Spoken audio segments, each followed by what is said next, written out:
This week on the Unabated podcast, we kick off Super Bowl 58, sitting down with professional bettor Zack White to talk about what he's eyeing in the game ahead and look back on what has changed and what it's been like betting on Super Bowl props over the years. It's a great show. Let's get to it. If the guy goes unabated, that's the new word, unabated. That's too big a word. That's like mayonnaise. I'm assuming that's the biggest word I know.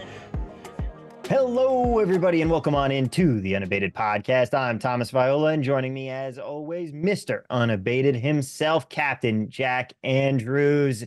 Jack, we've had a whole season here. We finally know it's the 49ers versus the Chiefs. The Super Bowl is here. We have Zack White on today to talk about not just betting props. We're not really getting into picks yet. There are prop markets out there. We're going to be talking some about that, but today is more talking about the substance of betting on the Super Bowl, the work that goes into it, the work that used to go into it, and how things have changed over the years. But right now, we do still have one more football game in this NFL season to play. Gut reaction for you. I'm curious. Who do you think's winning? Oh, I really do not. I have not picked a side yet, not even an emotional side, because I hate both of these teams. Uh, I'm rooting for an under. That's what I'm rooting for. I'll be clear about that. I've already played some under 47.5 at plus 104. I think that was a very good line early on. So yeah, but in terms of these teams, man, I can't stand them both. I'm sorry for Kansas City and San Francisco fans. I'm geographically an Eagles fan, so I have good reason to dislike them both. So, yeah. Yeah, I mean, I have to agree with you there. I loved the graphic that came out a little while ago. It was the map of who do you want to win the AFC Championship game in 2019, and it was the entire country was for the Chiefs except New England, which was for the Patriots, and then 2024, and it's the entire country for the Ravens and the St. Louis, Missouri area from for the Chiefs. You Right. either die a hero or live long enough to see yourself become the villain, and that has really Yeah. happened for this Chiefs team. Well, yeah. I mean, like that's the thing about NFL football is the unpredictability of it all. So if the same team's always winning it, you're just like, come on. Yeah. Mahomes in the playoffs is a special kind of animal, one that we, rarely see in sports. So that's interesting, but at the same time, come on, like, just let's mix it up a little here. So, obviously, this Super Bowl has a lot of allure because it's in Vegas, and because of Taylor Swift, and there's just a lot of things involved in this Super Bowl that make it more of an event than I think past Super Bowls have been recently, which is great for props because props are all about a derivative about a big event. And I think there's more options for props. And so I really look forward to how this prop season is unfolding. There's already a ton of props out there, and there's a lot more still to be added. But anytime you get veteran advantage players together, we all reminisce about what it used to be. And that kind of comes up to play in our conversation coming up here with Zack is I just kind of get to the point where we're like looking back on, remember how good it was back then? Yeah, so be ready for some of that. Yeah, it's going to be a fun show. We'll get to it in a minute here. You know how Las Vegas has celebrated the Super Bowl arriving? What we've done that's very special. We've closed the Tropicana Bridge from Tropicana over to the Strip, completely unrelated to events or anything unfolding. We have closed one of the most major throughways that you could possibly need to get there. And it's cool because the next street over is also now closed. The traffic is somehow even worse than Formula One. And quite frankly, this is awful. Yeah, look, I feel for people that have to live in Las Vegas. I like leaving Las Vegas when I'm leaving because it just sucks the life out of you, whether it be the traffic or the congestion, the people, the everything. I like just get me back to my cave here at home that I live in. So yeah. I'll tell you though, it's going to be a fun week. I'm excited for all the festivities here. I'm excited to see everything, like the sites, media day, the fan fest, everything that's going to be going on. It still is the circus is coming to town, and this is going to be one of the biggest events in Vegas history. And you've got a front row seat for it. Yeah, I'm very excited. I'm looking forward to being at the game. This is going to be my first Super Bowl. Yeah, no, well, I mean, I think you could sample like 1,000 people, and it's going to be you're going to find very few people that have been to more than one Super Bowl. So, Yeah, congratulations on being able to work the Super Bowl, and I look forward to hearing stories about what it's like on the inside. I'm excited too. But for now, I think that we should get to it with Zach. Let's do it. And now, ladies and gentlemen, welcome on back to the show, making a return appearance here, professional bettor, and of course, Salty Turtle Brewing Commander in Chief, Zack White. Zach, it's great to have you back on, my friend. How are you doing today? Thanks. Good to be back. And Salty Turtle Beer Company, a little bit different of a title there. Not to be confused. All right. So, see, now I have to go back and do it again because I got to get that right. All right. In five, four, three. And now, ladies and gentlemen, welcome on into the show, professional bettor and commander-in-chief of the Salty Turtle Beer Company, Zack White. Zach, welcome back on in. It's great to have you back on, my friend. Great to be on. Thanks for having me. Uh, we're here. We finally know, after a very long season that also feels like it took the blink of an eye, the Kansas City Chiefs are once again back in the Super Bowl. They're going to be taking on the 49ers. We have a rematch of a couple years ago. And what's different this time around? Props all of a sudden coming out a little bit early. We're here to talk about today, not so much a ton of what you've already been betting or what you've had your eye on. I know that you're still running projections. We're still not quite at that point, but Zach, it's a lot different this year, isn't it? With props all of a sudden coming out here before we get to Thursday, as we're recording this, before prop reveal night at the Westgate. Um, how has that right off the bat been different? Yeah, the it was impressive. I was up in the DC area for the conference championship games, betting in Virginia and betting over at the MGM across the state line there. And I went back Monday morning to cash out, and I mean, a big chunk of the player props are already up, and that's the way it's been the past couple of years. Nobody's waiting. Everybody's put them out there as early as possible. Then the books all copy each other, and it's pretty flush across the board. Very very different from 5 years ago, and then extremely different from 10 years ago. You know, Yeah, I obviously, was. Oh, I'm sorry, Tom. I was just going to add that every year I tell people, okay, get ready because there's going to be some that come out on Monday, but they're not the complete menu. You got to wait until later in the week for the complete menu. And each year there's more and more that come out really that whole Monday to the point of player props, which usually were the last ones to hit the board. They're now some of the first. And when you get to the Super Bowl, it's every player on the roster that gets a player prop line added to them. So it's quite a lot of work.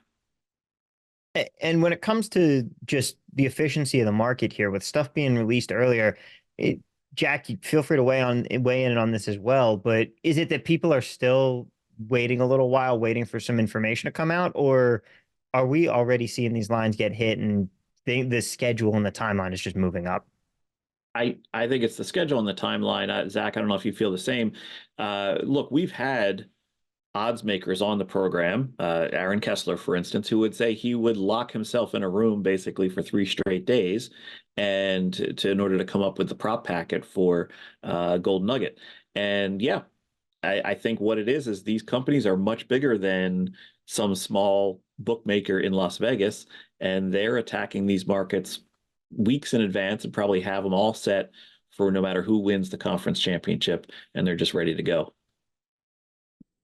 Zach, what have you been seeing as far as like the early line movement? Have you been even starting to look at some of this stuff? Yeah, of course. I would say that since in the past couple of years, when you've started seeing all the books are ready at the same time on the Monday or the Tuesday after the championship, or the teams are determined. It's very uniform. There's not a lot of people taking strong opinions. It's like one book or a couple of the big giant books in the marketplace settle on a number, and then everybody else kind of copies that, and you might see plus or minus a yard here or a few cents on a catch or something, but it's not like back when Aaron Kessler was doing it, and he would say, okay, well, ours are going to come out Saturday, and he's going to take opinions, and his are going to be a lot different. There's not a lot of opinions being taken. It's very standard stuff. We were not going to see a whole lot of fluctuation in these numbers until we get closer to the weekend. We start seeing a lot of public money come in. It's like if you look back to the divisional week, those numbers stayed the same, throughout the entire the week and the days leading up to the games, except for when something major happens, like they say, oh, Mark Andrews is or isn't playing, and then somebody else's numbers jump around. But I think what we'll see is pretty consistent numbers, for this first week, and then unless there's any major injury news or anything, maybe on into the Super Bowl weekend and two until we start seeing those public dollars come in and influencing the way the market's going to move. And as I far as know. the actual numbers themselves and what we're kind of seeing for this game, and we're not going to get into picking props. This isn't that show. If you want to see any prop picks from anyone that we have to talk to, check out Superstream 58 coming up Saturday before the Super Bowl. But just in terms of what lines we're seeing out here, we have one team who is obviously back in the Super Bowl after the Chiefs won it last year, but we've got a very different game coming this year. It's a new look Chiefs team as well, where the defense is actually carrying them a little bit more than the offense has. The total for the game itself is down to, I believe it's at 48. It might have been down to 47. I haven't checked the number as of this morning when we're recording this, but last year it was at what, 54? Looks like the lines were expecting a lower game than last year. Yeah, 47 and a half now, and that's as a prop better. I prefer the lower totaled ones. Last year's was a very high total, and then it soared over, and I couldn't believe I posted a profit after that.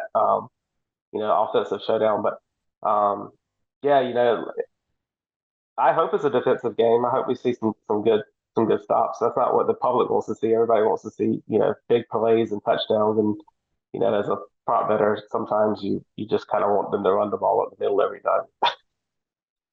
Yeah, I agree, and I've talked to a few sharp people, and we all kind of are saying the same thing. We have a real underfeeling on this game this year, especially in the prop markets, to the point where I think we're going to have to be patient on some of these prop lines because we're going to have to wait for some public money to come pouring into the market on Super Bowl weekend. What is your feeling on what could be different this year in terms of the market? We talked about the timing of the market being a little different, but I feel like the temperature of bettors this year is different. We're going to have about $1.3 billion wagered just in legal markets in the U.S. alone this year, as that's the estimates. And what are bettors looking to be betting on? I'd say half of that 1.3, is going to be, same game parlays and, novelty props and stuff like that. Coin flip's going to be a whole percent of that probably. It's just that's kind of what the newer bettors to the marketplace kind of want to bet now. I think the big wild card this year is how it'll change with the Super Bowl actually being in Las Vegas and how some of those books are sort of independent from the mainstream books that reach all the other states and how that kind of plays. Are we going to see some discrepancies that way? Are we going to see some really, really big positions taken on these bookmakers who are just they're going to set records in Vegas for sure. How's that going to change things? And I don't know the answer to that. I mean, I'm certainly going to be out there in Vegas, and I can't wait to see what it's like. But I think it's going to be an atmosphere like never before, and I think there's going to be, record-setting dollars in every category. I think it'll definitely be a spectacle. I mean, it'll definitely be a high watermark in Vegas's history to have this game there, especially with how betting has now become so ubiquitous and accepted on this game as opposed to just 10 years ago. And, we wouldn't be advantage players if we didn't look back as how it used to be and say, oh man, we miss it when it was that because it was just so easy back then. And Zach, you and I were talking a little bit right before we went on the air on what it was like back then and the racing around to go find the number, get the number, make sure you had the right information for a book. You were saying that part of your value was in organizing your entire run, right? Get into that a little bit. Yeah, absolutely.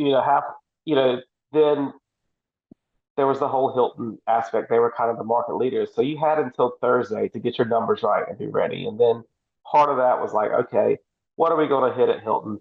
What are we going to leave alone at Hilton? What are we going to hit the wrong way maybe at Hilton? Because everybody's going to kind of copy that. And there's a few books other books that would hang their own lines, but for the most part, they kind of set the thing. And from that point on, it's like um, how well can you formulate a logistical plan on how to get around to the most spots, the most unique spots, and get the most money down.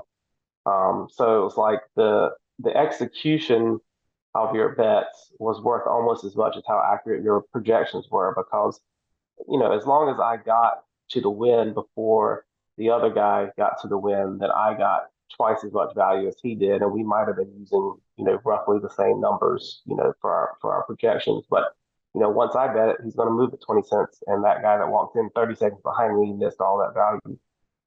That's just not something you have to consider anymore with the online market, where it's they're setting a number and they're really not moving it that much at all, and they're not taking opinions. It's not all 5 yards here or half a reception here, and they're just adding a bunch more juice and not worrying about the sharp guy as much, or the sharp guy was banned a while back. So when you're having a 30-40 cent hold or 40 cent prop line, you don't have to quite protect it as much.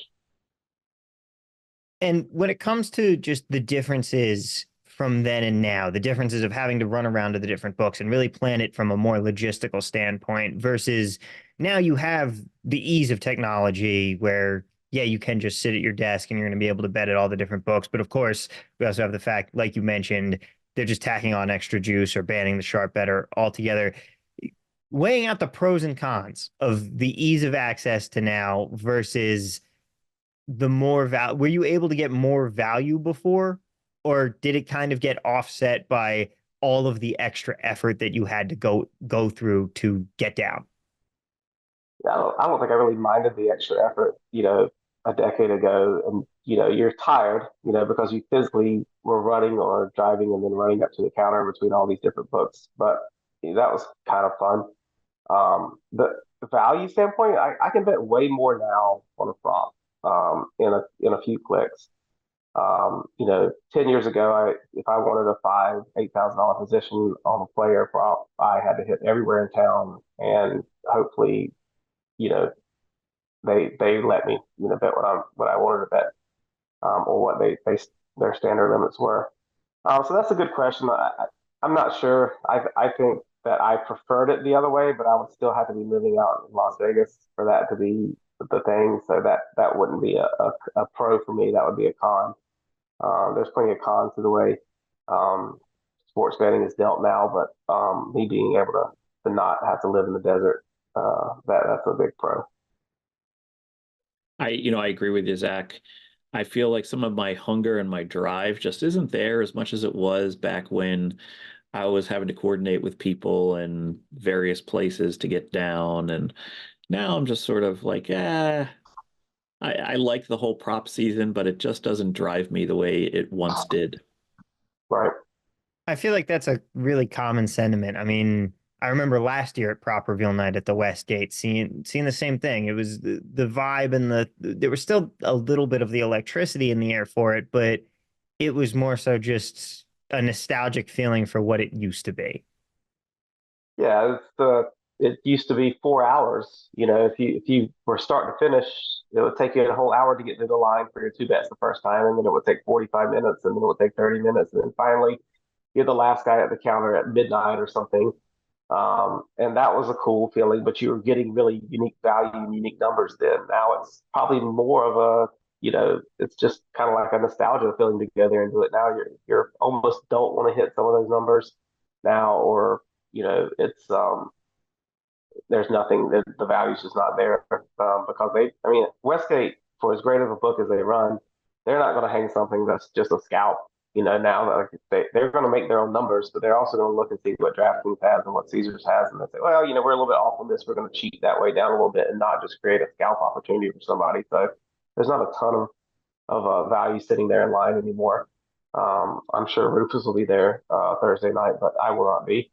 I did it, I don't know, 15 years in a row probably. Rufus better be there because if he's not, I'm going to be sitting there waiting to interview him, wondering where he is.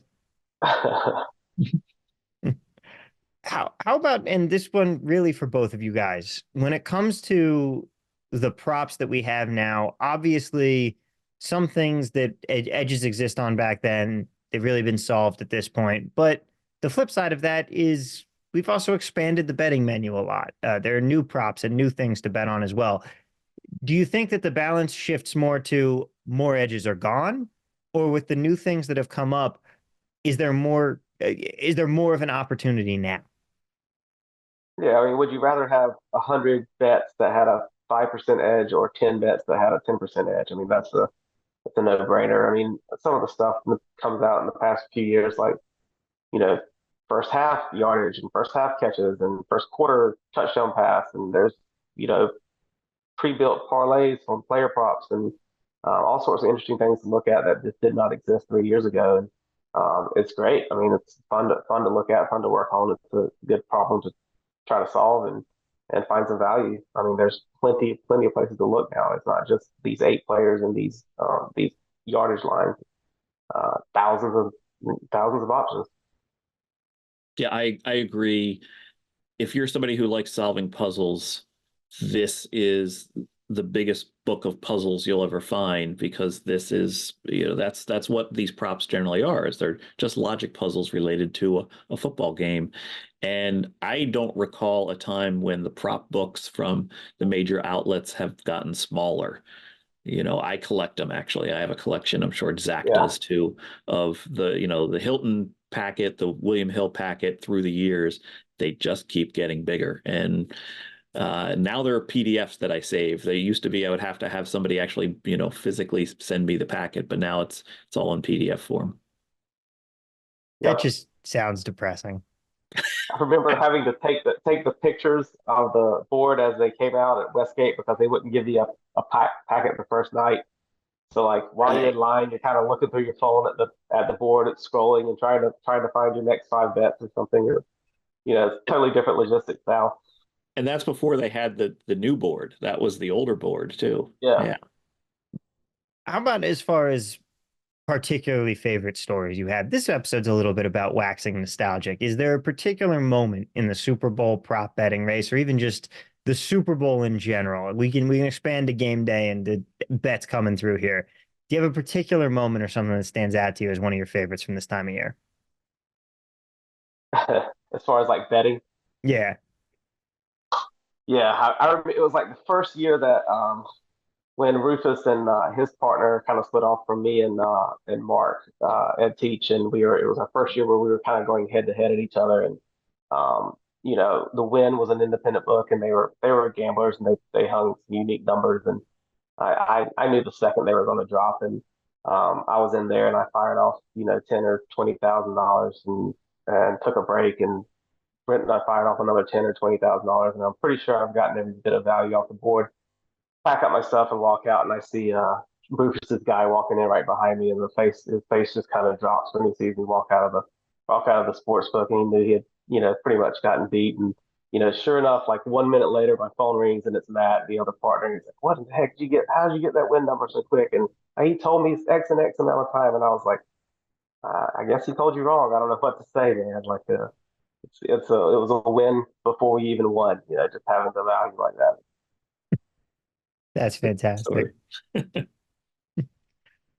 Jack, I mean, I any would say from my point of view, I was always the guy on the back end that was running the numbers. I had a guy that I would network with a lot who lived out in Vegas, and and the guys he knew would be the runners around. I only did the prop running around one time out in Las Vegas. The rest of the time, I was the guy kind of on the back end running the numbers. And my numbers weren't nearly as good as Rufus's stuff, but so I was the guy that was constantly, getting the calls saying, "Okay, what about this? Okay, what about this? Oh, did you log this? Okay, here's the rundown of all the lines at this book." And I'd have to furiously type them as I, listen over the phone. It was really before the age of apps where you could communicate like that. Like AOL Instant Messenger was how we communicated, but we didn't have that on our phones at the time. That was like unheard of. So yeah, it was kind of neat back then, just kind of coordinating everything between the two. I don't really have a story that sticks out other than the one year, and I told this to some of our unabated premium members the other day. The year I got stiffed was probably my best year ever running the Super Bowl props. Did a great job. big time profit. And the guy we gave all the tickets to cash just left with the money, gambled it all Oh away. no. Oh, Geez. So yeah, that was a horrible Super Bowl. It's really affected me the rest of my life in terms of trusting other people to work with, but that's for another show. I made out okay in the end. Way to end it on a depressing story. I guess I don't know. Yeah. That's yeah. pretty terrible, man. All right. Zach, the final question, of course, the wrinkle in this year's Super Bowl that is very different than we've had in the past is we are going to have a whole new category of props here related to the biggest pop star on the planet and Taylor Swift. Are you betting any Taylor props? I don't know. I guess I'd have to ask my daughter if she's got any inside information on. I don't know anything about Taylor Swift. I don't. I mean, I think it's cool that the popularity that it's brought to the sport and everything. And I was just having a discussion actually with Tim Lawson, Better Life, and he was talking about some of the Swift props that he liked, and I was like, it's probably going to be 5 times what the exposure and the at least 5 times of any other game when she was in a prime or the Chiefs were in a primetime game and they're like, oh, they showed Taylor Swift 6 times on screen and people are complaining or people don't think it's great, but the Super Bowl has a completely different audience. It's like now, people are watching the Super Bowl that didn't watch a single football game all year, and it's families and it's young kids and teenagers and stuff, and this is like a chance for I don't know what the markets are going to be like or what kind of limits and stuff, but like there should be a giant prop menu for Taylor Swift props, just because of that's half the people that's what they're going to be tuning in for now. So I know like Nevada and places can't offer it, or most legal states can't offer it, but I saw the one up in Canada that got bet from the proposal one that got bet from -230 to -$1,130 at the time. And I know the offshores can take it, and there should be a couple pages of Taylor props. I think that's awesome. I I mean, think I think they're missing out on an opportunity for Taylor's cam. Like just have a camera that's just on Taylor Swift the entire game, no matter what's going on the field. I think people would probably tune into that. Yeah, maybe just give her one on ESPN too, like the Manning cast. Have her Right. officiate the game as it goes on. That'd be good. Why not? yeah, it would be just a completely definition of the all 22 cam, but it would I still don't know what work. that is. The all 22 camera footage. That's it's when they do it's the footage you can buy. That's like all the scout footage that they have. Oh yeah, oh yeah. Yeah. But yeah, I agree. I think it's great for it. I'm obviously excited. I'm going to be at the game. I'm going to be trying to see if I can't find my way to meet her, but it's going to be a fun game and I'm excited. It's another great Super Bowl. One last question, of course. You got to give us a little bit of a prediction here. Who do you think's winning in the end? I gotta, man, I don't know.